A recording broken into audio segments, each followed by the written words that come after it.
네, 인사드렸습니다. 들리죠? 네. 제가 아까 7시에 도착을 해갖고 뒤에서 듣고 있었는데요. 일부를 우리 원장님이 재수의 가치와 의미를 주제로 하신다고 했는데 다 하셨어요. 그죠? 다 하셔갖고 무슨 얘기를 할까? 갈까? 뭐 이런 고민을 하다가 조금 이제 여러 가지 얘기를 좀 한번 해보도록 할게요. 제가 이제 저희 회사에서 입시 전략 연구소장으로 근무한 지가 지금 18년째가 돼요. 18년째가 되는데 올해 이제 저도 이제 겸직을 하게 됐어요. 겸직을 뭘 하게 됐냐면 저 이제 수원 메가스터디와 똑같은 학원이 저쪽에 서초 메가스터디 학원이라고 있거든요. 거기 원장도 제가 겸임을 해요.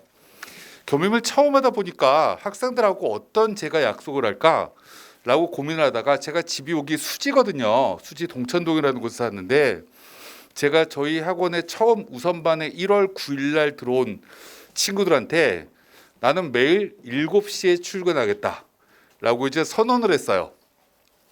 그래갖고 매일매일 지켜요.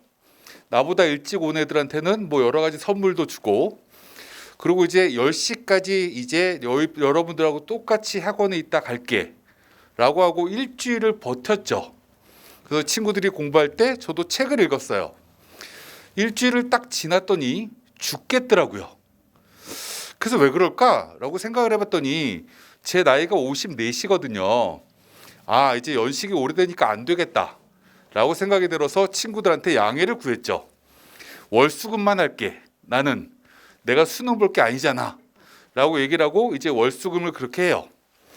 제일 빨리 오는 친구들은 6시 40분에 오더라고요. 늦게 가는 친구들은 다 10시에 이제 집에 가요. 이렇게 공부를 쭉 하는 친구들을 보면서 제가 1월 20일 날 수능이 딱 이제 우선반 저희가 모을 때 12일이 된 날짜를 딱 봤더니 그날이 수능이 300일 남은 날이었어요. 오늘은 참고적으로 282일이 남은 날이에요. 300일이 남은 이제 300일이 딱 남았을 때 친구들한테 이제 점심을 먹을 때 제가 친구들한테 점심 먹는데 들어갔어요. 힘들지? 라고 얘기를 했더니 갑자기 친구들이 합창을 해요. 네 라고 얘기를 해요. 나도 힘들어. 근데 제가 이제 생각은 바꾸면 덜 힘들게 된다 라고 얘기를 하면서 뭐라고 얘기했냐면 여러분들은 12일을 공부했는데 남아있는 날이 300일이야. 이렇게 생각하면 죽을 것 같지만 12일을 공부했는데 이 12일 곱하기 25를 하면 우연히 300이 되더라. 그러면 똑같은 이 시간을 25번만 보내면 수능이 끝나. 이렇게 생각하면 시간이 되게 빨리 끝나갈 거고 조금 더 몰입하게 될 거야 라고 얘기를 했더니 갑자기 친구들이 박수를 쳐요. 자, 이런 잔머리가 되게 잘 들어가요. 그러면서 이제 친구들하고 여러 가지 얘기를 하는데 제가 오늘 친구들한테도 오늘 수원 메가스터디 설명을 가니까 양해를 부탁한다고 하고 왔어요. 그래서 10시까지 못 있는다고 제가 저희 학원에 있는 애들한테 했던 얘기를 똑같이 여러 가지를 좀 한번 해보도록 할게요. 이제 원장님께서 하신 말씀은 일단 다 넘어가도록 하고요. 올해 입시는 이제 여러 가지 좀 리마인드 해야 될 것만 몇 가지를 설명드리도록 할게요. 올해 수능은 42만 명이 안 될 거예요. 수능 보는 친구들은. 이유는 고3 친구들이 3만 명이 줄어요. 3만 명이 줄기 때문에 실제 올해 입시는 우리나라 역사상 가장 인원이 적은 해가 돼요. 작년에 비해서 약 3만 명 정도가 두는 거니까요. 여러분들은 일단 3만 명은 제낀 거예요. 두 번째, 지금 학원이 되게 많아요. 근데 제가 아까 부원장님께 말씀을 들어보니까 이 수원 메가스터디는 작년보다 학생이 많대요. 180명쯤 되는데 저쪽 서울의 시대인재나 대성이나 다 하면 실제로 작년보다 인원이 많지 않아요. 지금 재수생도 늘 것 같지는 않아요. 그래서 올해는 3만 명쯤 줄 것 같다라고 제가 말씀드리는 거예요. 이렇게 인원이 줄면 일단 아까 제가 말씀드렸지만 3만 명 제낀 거예요. 그럼 대학 가기가 더 쉬워지는 거죠. 두 번째, 3만 명이 이제 고3에서 주는데 이 근처에 수원에 여러 개 고등학교가 있죠. 3만 명은 고등학교당 고르게 줄어요. 그래서 한 학교당 약 24명씩 줄게 될 거예요. 그러면 여러분들에 비해서 현재 고3은 내신이 더 안 좋아져요. 내신이 안 좋아진다라는 얘기는 여러분들이 치렀던 2023 수시보다는 올해 2024 수시가 합격선이 내려갈 거예요. 이렇게 인원이 크게 감소하면요, 어떤 상황이 벌어지냐면 여러분들도 그랬을 거예요. 수시원서 쓸 때 작년 입시 결과 보면서 썼어요. 그리고 그거랑 매칭을 시켰죠. 여러분들 때는요, 여러분들 1년 선배들보다 인원이 똑같았기 때문에 그렇게 쓰는 게 맞았어요. 근데 이제 올해 고3 친구들은 우리가 줄었기 때문에 작년 고3의 입시 결과를 보면 너무 높아 보여요. 왜냐면 아이들 숫자가 줄면 300명짜리 고등학교의 내신 3등급은 23%가 있는 거니까 69명이 나와야 되는데 24명씩 줄어버리면 그 인원이 안 나오겠죠. 합격선이 내려가게 되는데 내려가는 걸 예측하기가 쉽지 않아요. 그래서 올해 고3 올라가는 친구들은 수시에 원서 쓰기가 되게 불안해져요. 그래서 뭔가 자꾸 낮추려고 해요. 낮추려고 하다 보면 위에 대학교가 빵꾸가 되게 많이 나요. 올해도 똑같았어요. 지금 얘기 들은 친구 있겠지만 서울대 장난 아니게 점수 낮았어요. 올해 자연계가. 연대 기계공학과는 경희대학교 인공지능보다 점수가 더 낮아요. 막 이런 결과가 생기는데 올해는 이런 결과가 더 커질 거예요. 그럼 이런 기회를 잡으려고 하면 여러분들 성적이 어느 정도 나오면 되고요. 또 하나, 재수생이 요즘 굉장히 강세라고 얘기하는데 여러분들 때가 가장 막강할 거예요. 과거에 이 한양대라는 대학교, 고려대라는 대학은 70%가 재수생이에요. 정시로 들어오는 친구들이. 여러분들 때가 되면 더 늘 거예요. 왜요? 고3 애들이 더 주니까. 아, 그러면 여기에 내 자리 하나 있겠구나 라고 생각하시면 돼요. 이제 필요 없는 건 일단 다 넘어가도록 할게요. 시간 관계상 어제께서 많이 말씀하셨기 때문에 넘어가도록 할 거고요. 여기에 또 하나 얘기를 잠깐 하도록 할게요. 자연계 친구들 한번 손 들어볼까요? 아, 네. 문과 친구도 있고 자연계 친구도 있을 텐데 우리가 첫 번째 이제 생각을 한번 해보자고요. 올해부터 서울대가 투 과목을 선택하지 않아도 돼요. 라는 얘기를 다른 말로 얘기하면 할 필요가 없어요. 다른 말로 얘기하면 하면 안 돼요. 그래서 제가 서초 메가스터디도 올해부터 투 과목은 실제로 가르치지 않아요. 왜냐하면 불이익 받을 것 같기 때문에. 그럼 여기서 이제 중요한 것 중에 하나가 뭐냐면 우와, 그럼 서울대 합격자 성적 되게 많이 올라가겠구나 라고 우리는 생각하게 돼요.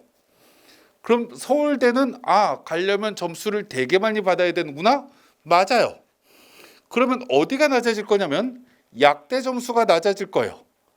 그렇지 않을까요? 대체제가 될 거니까 연고대는 확 낮아질 거예요. 왜요? 중복 합격자가 정말 많아질 거니까. 애들도 주는데 서울대가 이렇게 바꿔주니까 정시 서울대도 40%니까 그 밑에 대학교부터는 점수가 더 많이 내려가요. 여기까지 이제 얘기를 하고 이제 필요한 얘기를 몇 가지를 하도록 할게요. 수능이 어려울 거냐 쉬울 거냐라는 얘기는 원래 재수생들은 생각할 필요가 별로 없긴 하지만 왜냐면 다 맞으면 되니까. 그죠? 근데 우리가 생각을 한번 해봐야 될 건 몇 가지가 있어요. 우리나라 시험은 역사상 수학이라는 시험은 지금 4년, 5년 동안 항상 일정한 난이도를 유지해 왔어요. 한 88점 근처에서 1등급이 나와요. 근데 문제는 뭐냐면 국어 시험이 어떨 땐 92점까지 1등급이 높아졌다가 갑자기 84점까지 낮아졌다가 이거를 계속 반복해요. 최근 4년 동안. 그럼 우리 때는 몇 점 될 거냐? 라고 질문하면 다시 84점 될 거예요. 올해 국어는. 왜 그런 추론을 하냐라고 질문하면 평가원은 난이도의 목표가 딱 하나가 있어요. 국어랑 수학이 비슷한 난이도를 유지하고 싶어요. 근데 수학은 항상 거의 일정해요. 그럼 맞춰야 되는 건 뭐냐면 국어예요. 84점까지 떨어졌네. 그러면 두 문제만 더 쉽게 내야지 라고 문제를 내려고 하다 보면 갑자기 네 문제가 쉬워져요. 그래서 갑자기 92점까지 올라가는 거죠. 다시 두 문제 다시 어렵게 내야 되겠다 라고 하면 다시 84점까지 다시 내려가요. 이렇게 국어는 난이도 맞추기가 진짜 어렵거든요. 근데 올해는 국어가 어려울 거다. 그럼 우리가 이제 생각을 몇 가지를 좀 해봐야 될 것 같아요. 제가 여기서부터 여러 가지 얘기를 할 건데 이제 첫 번째 얘기를 한번 해보도록 할게요. 첫 번째, 이 난이도를 얘기하기 전에 어차피 여러 가지 얘기했지만 안 한 얘기만 몇 가지 하도록 할게요. 제가 저희 학원 친구들한테 이런 얘기를 했어요. 공부는 열심히 하는 게 중요한 게 아니다 라고 얘기를 했어요. 우리가 열심히라는 건 자기 만족을 이루는 무언가 행위를 할 때는 열심히 하면 돼요. 나는 진짜 식단 조절해서 살 빼야지 라고 무언가 하면 열심히 하면 돼요. 그래서 난 이만큼 빠지는 거야. 더 이상 하면 죽을 것 같은데? 라고 하면 멈추면 되는 거죠. 근데 이 공부라는 건 열심히 한다라고 해서 성적이 올라가지 않아요. 왜냐하면 사람의 치명적 약점이 하나 있거든요. 사람의 치명적 약점은 잊어버린다라는 거예요. 이걸 전문 용어로 망각이라고 하죠. 근데 더 큰 문제는 뭐냐면 이놈의 뇌가 잊어버렸다라고 신호조차 주지 않아요. 내가 오늘 공부했어요. 오늘 공부한 걸 한 달 뒤에 기억할 수 있을까? 라고 질문을 하면 모르죠. 그럼 이걸 거꾸로 올라가 보면 돼요. 오늘이 며칠이지? 예를 들어서 2월 10일이라고 가정하죠. 1월 10일 날 나 뭐 했지? 라고 이렇게 과거를 되돌려 보면 1월 10일 날 아침에 뭐 했는지 기억이 잘 안 나요. 밥 먹었겠죠. 추론인 거예요. 무슨 반찬 먹었는데 기억나나요? 안 나요. 점심은요? 무슨 반찬 먹었죠? 무슨 음식 먹었죠? 라고 질문하면 기억이 안 나요. 왜요? 먹었는데 기억이 왜 안 날까? 일상생활이니까 기억이 안 나는 거예요. 여러분들이 학원에 와가지고요 공부를 해요. 일상생활인가요? 아닌가요? 일상생활이에요. 기억이 안 날 거예요. 한 달 뒤가 되면. 그럼 허벅지를 꼬집으면서 열심히 공부를 해봐야 한 달 뒤가 되면 잊어버려요. 그럼 우리가 생각을 또 해보면 되죠. 한 달 전에 게 기억이 안 나는 것도 있는데 1년 전에 게 기억이 나요. 어떤 게요? 내 생일이었어요. 우리 엄마가 아팠어요. 갑자기 우리 아빠가 술 먹고 와서 이상한 걸 줬어요. 선물을. 내가 원했던 걸. 이러면 기억이 나요. 사람은 희노애락이라는 감정을 느끼면 기억의 상태가 진짜 오래가요. 저는 5살 때부터 피아노를 쳤어요. 엄마가 끌고 가서 첫날 기억나요. 11살 때 콩쿨 대회에 나가서 상 받았어요. 기억나요. 13살에 이제 도저히 다니기 싫은데 엄마가 계속 밀어서 가기 싫어서 중간에 오락실에 가서 킹콩을 하다가 엄마한테 걸렸어요. 기억나요. 40년이 지났는데. 사람은 기억이 나는 조건이 아까 얘기했지만 감정을 느껴야 기억이 나요. 그럼 이걸 더 극단적으로 얘기해 볼게요. 저희 형은 사법고시 시험을 18번 봤어요. 서울대 법대 나왔어요. 지금은 변호사예요. 군대도 안 갔어요. 똑같은 시험을 보고 또 보고 저 형 주장은 하루에 17시간씩 공부했대요. 돌대가리죠. 똑같은 시험 범위를 17시간씩 18년을 공부해서 겨우 붙어요. 그것도 붙은 것도 천우신조예요. 사법고시 정원이 300명도 안 되다가 DJ 때 800명까지 늘려줬거든요. 그때 붙었어요. 지금 별로 인기 없는 용산에 있는 분도 9번 봤어요. 왜 그런 일이 생길까? 망각의 동물이기 때문에 그래요. 사람의 제일 중요한 건 잊어버리지 않게끔 하는 게 재수생의 가장 큰 목표예요. 어떻게 하면 되지? 라는 걸 기본적으로 생각해 보면 돼요. 아까 얘기했지만 희노애락을 느끼면 된다고요. 열심히 공부하면 성적이 오른다라는 건, 물론 열심히 공부해야 되는 게 기본에 깔려 있어야 된다라는 건 전 동의하지만 열심히 해서 성적이 오른다라는 건 동의하지 못하겠어요. 그럼 공부가 너무 쉬운 거죠. 그럼 우리는 좀 생각을 한번 해봐야 돼요. 그럼 이제 예를 한번 보도록 할게요. 제 조카애가 하나 있어요. 05년생이에요. 이름은 남유정이고요. 그 아이는 지금 대학교 3학년이에요. 여기 있는 경희대학교 컴퓨터공학과를 수석으로 들어갔어요. 언제 들어갔냐면 여러분이 고1 나이 때 걔는 대학을 들어갔어요. 왜냐면 고등학교를 안 갔거든요. 걔가 서초메가스터디학원에 다녔어요. 제가 넣어줬죠. 넣어준 이유는 자기는 대학을 1년 만에 가고 싶대요. 중학교를 졸업하고 검정고시 보고 바로 대학 갔어요. 중3에서 고1 올라가는데 기초가 하나도 없어요. 근데 이 아이한테 제가 물어봤죠. 목표가 어디니? 라고 물었더니 고대 사이버 국방학과래요. 얘가 누구냐면 아까 18번 시험 본 저희 형의 딸내미예요. 왜 너는 고대 사이버 국방학과에 가고 싶니? 라고 질문했더니 아빠 엄마가 다 변호사인데 사람 상대하는 직업은 장난이 아닌 것 같아서 자긴 컴퓨터랑 놀래요. 라는 게 이 아이의 유일한 목표였어요. 거기에 제일 좋아 보이는 게 고대 사이버 국방이래요. 제가 속으로 웃었죠. 제 조카지만 미친 거 아니야? 거기를 1년 만에 간다고? 다 1등급 받아야 되는데? 라고 제가 현실을 자각시켜 줄 수는 없었어요. 왜냐면 제 조카니까. 그리고 또 할지도 모르잖아요. 사람은 미래를 알지 못하기 때문에 전 하는 방법을 가르쳐 줬죠. 국어부터 얘기합니다. 이제 하나씩 얘기를 한번 해보도록 할게요. 국어 시험이 이렇게 쭉 나와요. 이게 독서예요. 예전에는 우리가 어머님 아버님 때 설명문이라고도 했어요. 논설문이라고도 했죠.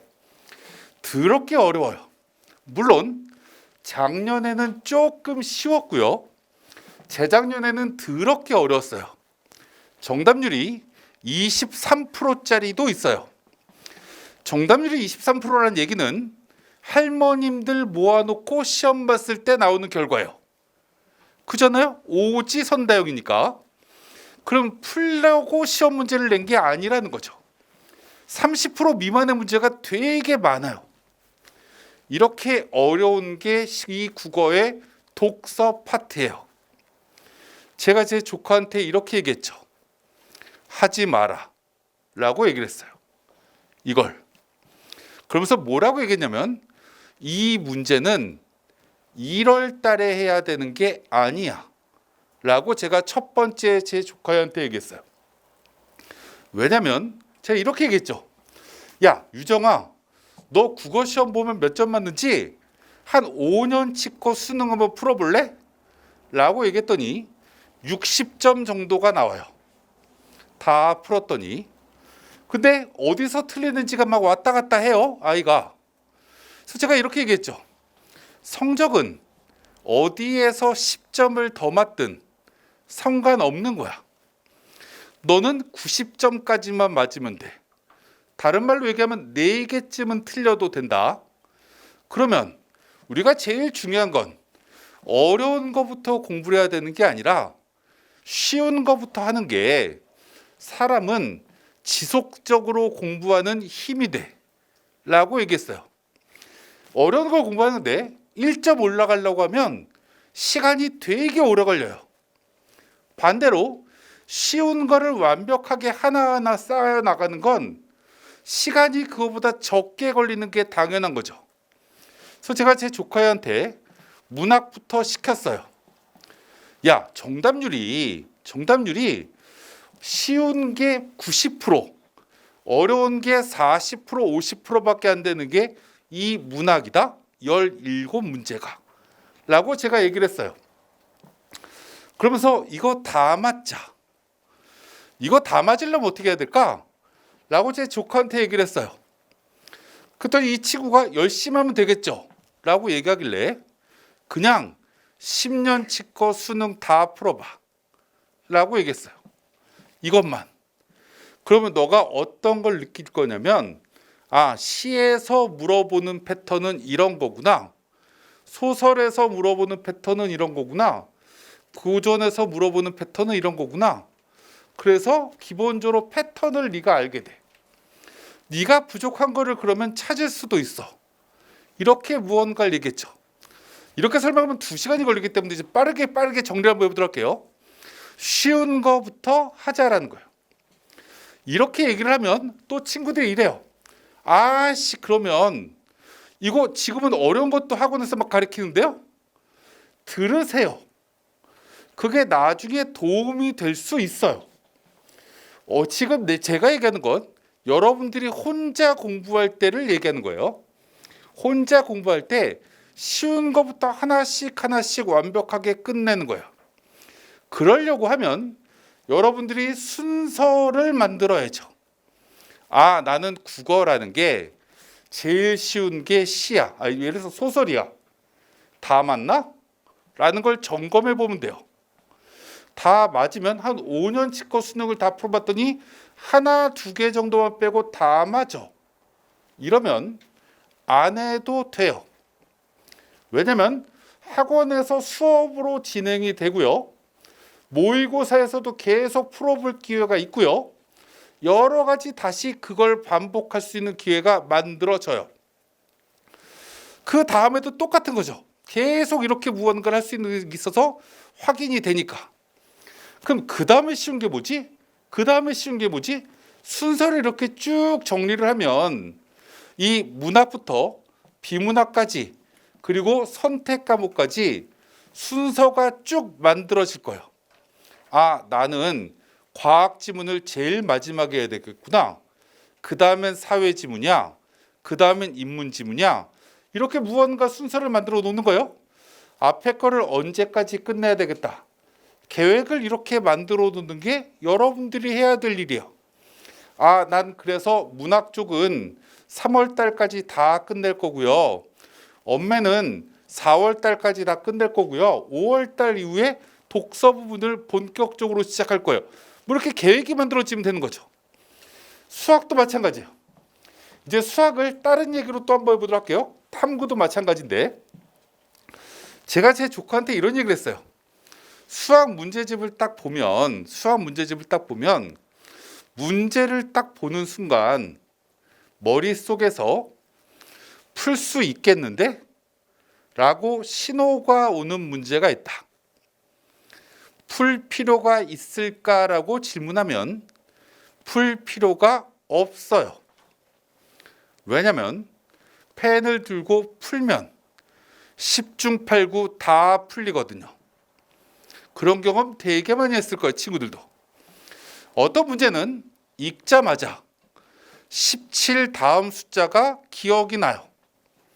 그래서 못 풀겠는데? 라고 생각되는 문제가 있어요. 그러면 이 문제는 지금 해야 되는 게 아니에요. 제가 서초에 있는 친구들한테도 쌤, 이 문제 어떻게 푸는 거예요? 이따위 질문하지 마라. 이렇게 질문하는 건 질문의 태도가 아니다. 질문은 어떻게 하는 거냐면 쌤, 이 문제를 지금 제가 풀려고 했는데 처음 시작 이렇게 했고요. 여기까지 풀다가 막혀요. 이 다음은 어떻게 풀어야 되는 거죠? 이렇게 질문해야 되는 거다. 왜? 수학 문제를 푸는 것도 국어랑 똑같아요. 내가 지금 문제를 읽자마자 못 풀겠다라고 생각되는 건 시간이 오래 걸리는 문제다. 문제를 읽고 나서도 어떻게 시작을 해야 될지 모르는 문제를 굳이 꼭 오늘 풀 필요가 있냐. 5월 달에 풀어도 되고 7월 달에 풀어도 된다. 나중에 풀면 되는 거지.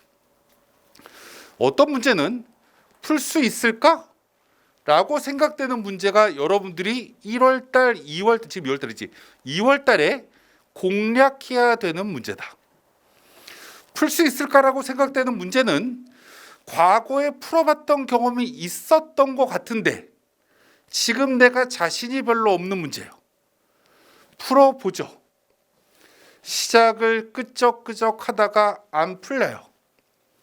쌤한테 가서 물어봤어요.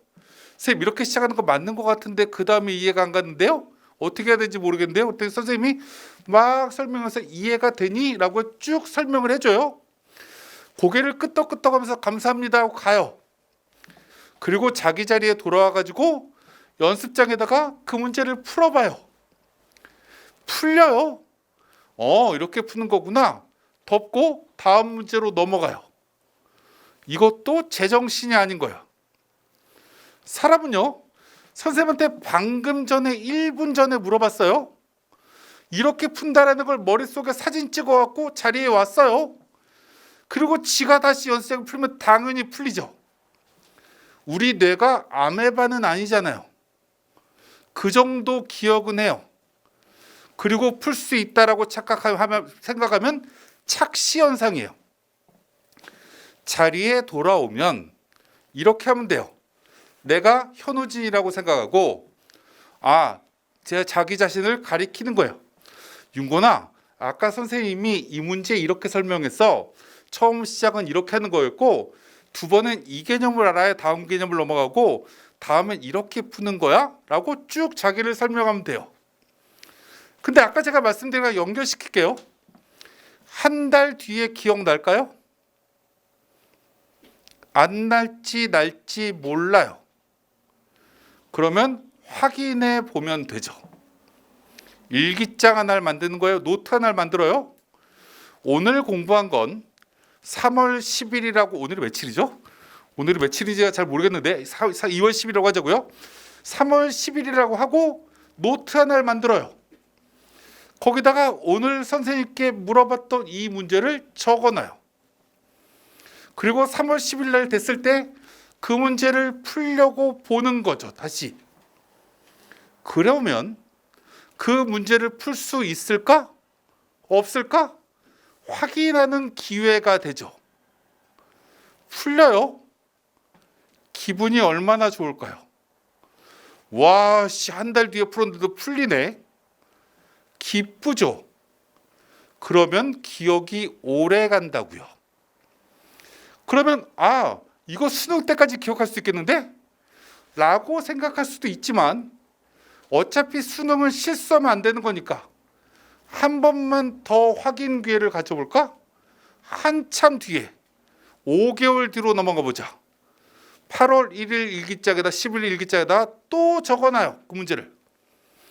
그때도 또 풀리면 이제 완벽하게 하는 거죠. 그때도 문제를 딱 보자마자 여러분들은 10중 8구, 아까 제가 얘기했듯이 이 문제 풀 수 있을 것 같은데? 라는 신호로 바뀌어 있어요. 제 조카한테 이거 시켰어요. 그랬더니 수학 96점 맞았어요. 1년 만에. 공부는 이렇게 반복할 수 있는 기회를 만들어 주는 거예요. 재수는 이것만 잘하면 돼요. 뭘 잘하면 된다고요? 내가 잊어버릴 거라고 생각되는 부분을 정리를 잘하면 돼요.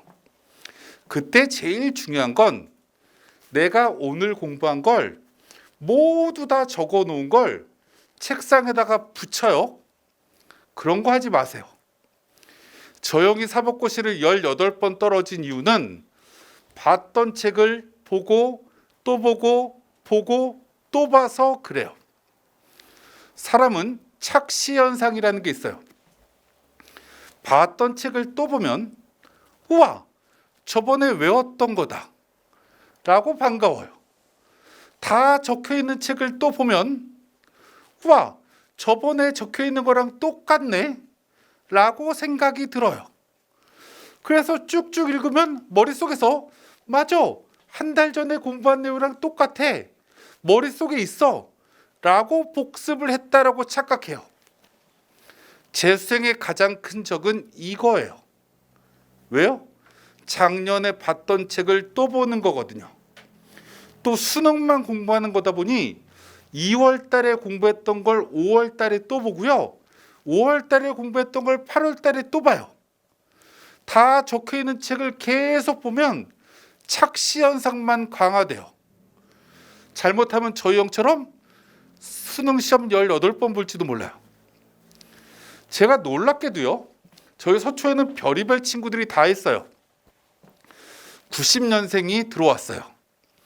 고대 생명공학과를 나와가지고 삼성 바이오로직스에서 근무하다가 의대 간대요. 회사 다니는데 더러워서 의대를 꼭 가야 되겠대요. 장난 아니게 공부를 해요. 갑자기 일주일 전에 더 특이한 친구가 왔어요. 초등학교 선생님이에요. 91년생이에요. 선생님을 쭉 하다가 자기도 약대 가야 되겠대요. 이런 친구들이 되게 많아요. 꿈이 막 바뀌거든요. 꿈이 막 바뀌는데 한번 무언가를 이렇게 열심히 한번 하다 보면 여러분들의 꿈이 명확해질 수 있어요. 그러니까 한번 제대로 우리가 뭔가 해야 되고 아쉬움이 남으면 안 된다는 얘기를 저는 하고 싶은 거예요. 그 다음에 이제 또 하나 얘기를 하도록 할게요. 우리가 되게 신기한 게 하나 있어요. 신기한 게 뭐냐면 우리가 수원이라는 게 작년 수능이 이렇게 쭉 있어요. 정답률이 제일 낮은 문제는 13%짜리예요. 그럼 만약에 나는 수학을 3등급을 목표로 할 거예요 라고 하는 친구는 여기서 틀려야 될 문제는 13% 한 문제밖에 없는 거죠. 난 2등급 목표로 하는데요 라고 하면 틀려야 될 문제가 없어요. 정답률로 보면. 그럼 만약에 3등급이라고 하죠. 하나 틀리면 돼요. 수2로 넘어가 보도록 할게요. 4%짜리가 있어요. 당연히 틀려줘야죠. 저걸 맞는 건 인간이 아닌 거예요. 10%짜리가 또 있네요. 또 틀려주죠. 그러면 2개 틀리면 돼요. 나머지 시험 문제는 생각보다 그렇게 어렵지 않아요. 그 다음 이제 문과로 봐도 6%, 7% 이렇게 있어요. 그러면 3등급짜리가 틀려야 될 문제는 5개예요. 나머지는 다 맞아야죠. 미적도 마찬가지예요. 하나 정도 틀리면 돼요. 4문제 틀리면 되죠. 잘 생각을 해보면 수학 4개 틀리면 1등급 받을 수도 있어요. 작년처럼 어려우면. 근데 우리가 생각하는 거죠. 와, 그러면 정답률로만 가만히 보면 실제로 수학이 어렵냐? 라고 질문하면 그렇게 어렵지 않아요. 근데요, 왜 1등급이 88점쯤밖에 안 나올까? 2등급은 76점쯤밖에 안 나올까? 라고 생각해 보면 학생들이 이런 얘기를 해요. 와, 계산 실수 틀렸어요. 와, 12시 10분이 수학이 딱 끝나고요. 갑자기 종이 딱 울리자마자 푸는 방법이 기억났어요. 막 이런 얘기를 해요. 문제가 어려워서 틀리는 게 아니에요. 잊어버렸거나 긴장된 상태에서 무언가 실수를 자꾸 하는 거예요. 제가 아까 말씀드렸지만 이거 수능 계속 공부하다 보면 수학 별로 안 어려워요. 문제를 가만히 보면 틀릴 거 틀려주면 돼요. 3개, 4개까지가 어려운 거지 그 나머지는 별로 안 어려워요. 그럼 나는 5개까지는 버리자. 일단 나머지 25개만 다 맞아야지. 이걸 9월 달까지 목표로 하면 돼요. 그럼 2등급이 만들어지는 거죠. 기본적으로 그럼 뭐가 없어야 되는 거죠? 실수가 없으면 돼요. 또 하나 뭐가 없으면 되는 거죠? 수능 당일날 이거 풀어봤던 문제인데 기억이 안 나는데 이것만 없애면 된다고요. 그걸 하려고 하면 아까 얘기했지만 확인하는 것만 제대로 하셔도 돼요. 탐구도 마찬가지예요. 학생들이요, 제가 제일 하지 말라고 하는 것 중에 하나가 뭐냐면 수업을 많이 듣는 거예요. 인강도 듣고요, 학원에서도 듣고요, 또 뭐 여러 가지 막 들어요. 듣는다고 해서 성적이 올라갈 것 같으면 우리나라 속담에 진짜 말도 안 되는 개 같은 속담이 있어요. 서당계 3년이면 풍어를 읊는다. 봤어요? 그런 게? 본 적 없어요. 모든 걸 듣는다고 해서 알면 공부가 제일 쉬운 거예요. 우리가 이것도 생각해 보면 우리가 사회탐구가 6개 단원이에요. 1단원부터 6단원까지. 1단원에 밑에 중단원이 1, 2, 3이 적혀 있어요. 내가 사회문화를 선택해요. 내가 윤리와 사상을 선택해요. 선택을 하면 친구가 탐구를 다 공부를 끝냈다라고 하면 어떻게 하면 되냐면 아무것도 안 적은 노트 하나 딱 펴놓고 1단원 제목이 뭐지? 중단원 1, 2, 3 다 쓰고 중단원 1에 제일 핵심 되는 거 뭐뭐뭐뭐야 이것만 다 적으면 돼요. 그러면 개념이 끝난 거예요. 과학도 마찬가지예요. 아무것도 안 보고 내가 이 책에 있는 교과서에 있는 모든 중요한 내용을 다 쓸 수 있는 게 개념이 끝난 거예요. 내가 오지훈이 강의를 다 들었다고 지구가 끝난 게 아니에요. 백호 강의를 들었다고 생명과 끝난 게 아니라고요. 적을 줄 알아야 되는 거죠. 안 보고. 이렇게 하고 문제를 푸는 작업을 그 다음에 해야 성적이 올라갔는데 계속 문제풀이도 강의 듣고 개념도 강의 듣고 왜 강의를 자꾸 듣냐고요. 이제 마지막 몇 가지만 설명을 드리고 이제 마무리 짓도록 할게요. 이제 마지막으로 제가 얘기할 건 이런 거예요. 공부를 우리가 그렇게 하자고 했고 제가 아까 공부는 열심히 할 필요가 없다라고 얘기를 했는데 그 다음 얘기를 한번 해보도록 할게요. 제가 이제 학원 친구들한테 이런 얘기를 해요. 어떤 얘기를 하냐면 아침에 저희는 7시 40분까지예요. 저희 학원 서초에도 수원에서 오는 친구도 있고요. 저쪽 일산에서 오는 친구도 있고요. 뭐 별의별 용인 저쪽에 외대 용인 외대 근처에서 오는 친구들도 있어요. 니넨 도대체 몇 시에 나오니? 라고 했더니 아이들이 6시에 나온대요. 집에서. 뭐 버스 뭐 대절해 갖고 오는 친구도 있고 뭐 여러 친구들이 있는데 학원에 대부분 7시쯤에 오는 친구부터 7시 반까지 오는 친구들이 있어요. 제가 아침에 7시에 딱 등원을 해가지고 오는 친구들을 다 맞이를 해요. 그 10시쯤에 이제 집에 가면서 제가 친구들한테 뭐라고 했냐면 집에 가서 공부하지 마라 라고 제가 얘기를 해요. 친구들한테.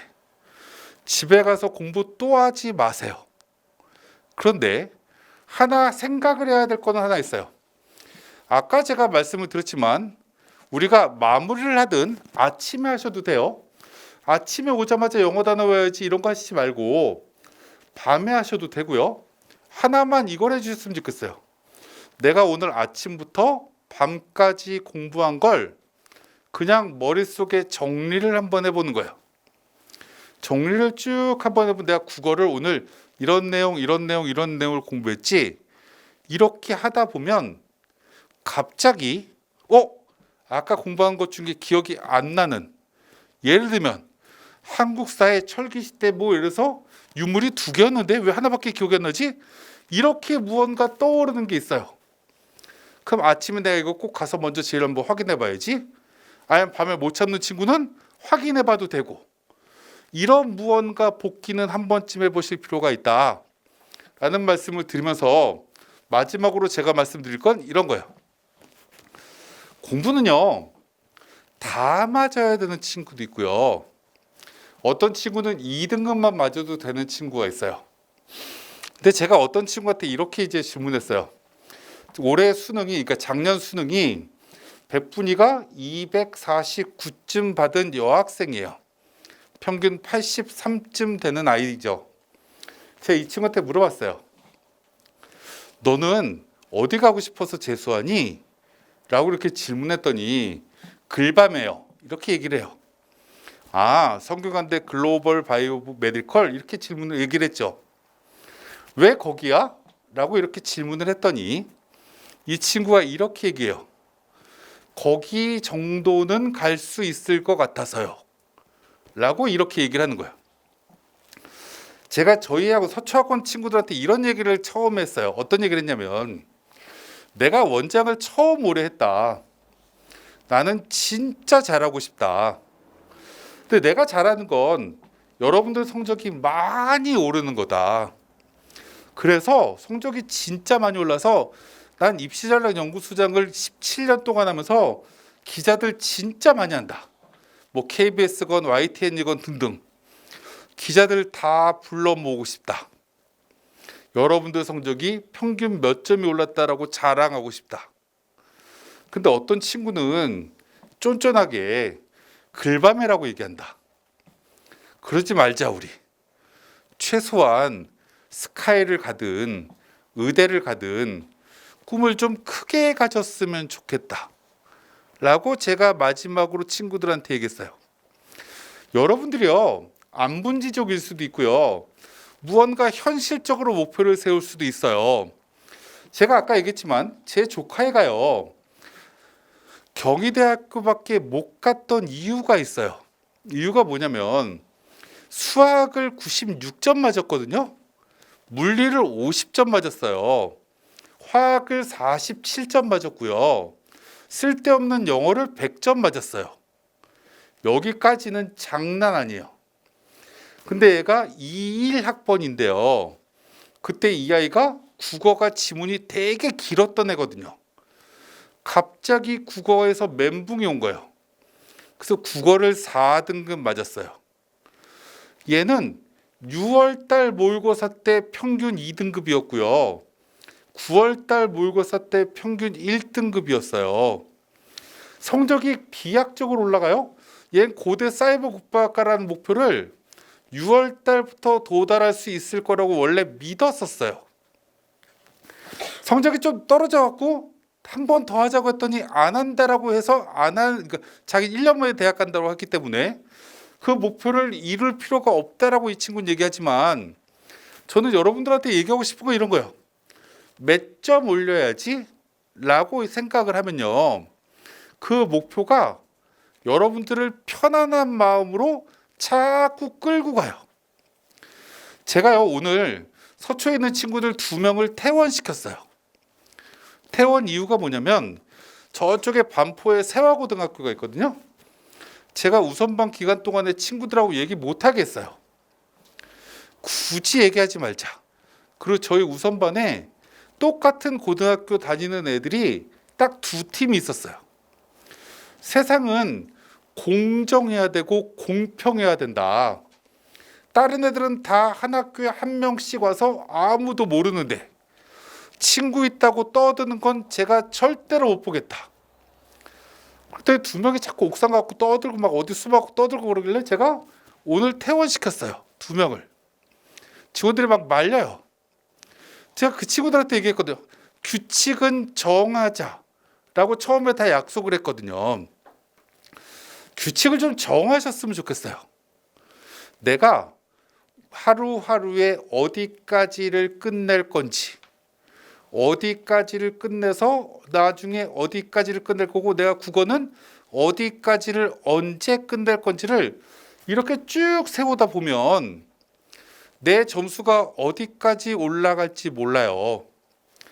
작년에 양지메가스터디에 저쪽 기숙학원에 다녔던 어떤 애는 고3 때 수능이 40이었어요. 평균 에버리지가. 세 과목 더하면 120이죠. 걔가 291 맞았어요. 진짜 독하죠. 기본적으로 사람은 어디까지 올라갈지 몰라요. 근데 자기 자신을 자꾸 낮추고 이러시지 않았으면 좋겠어요. 젊었잖아요. 저도 나이가 54인데도 그렇게 해도 별로 안 힘들어요. 왜냐면 하고 싶은 일을 하면 안 힘들거든요. 올해 1년을 조금 하고 싶은 일이다라고 생각을 하고 열심히 하셨으면 좋겠다라고 말씀을 드리고 제가 수시 때 여러분들한테 또 올 거예요. 6월 모의평가 보고 나면 그때 여러분들의 얼굴이 조금 더 환했으면 좋겠다라는 기대를 가지면서 오늘은 이 정도로 인사를 드리도록 할게요. 감사합니다.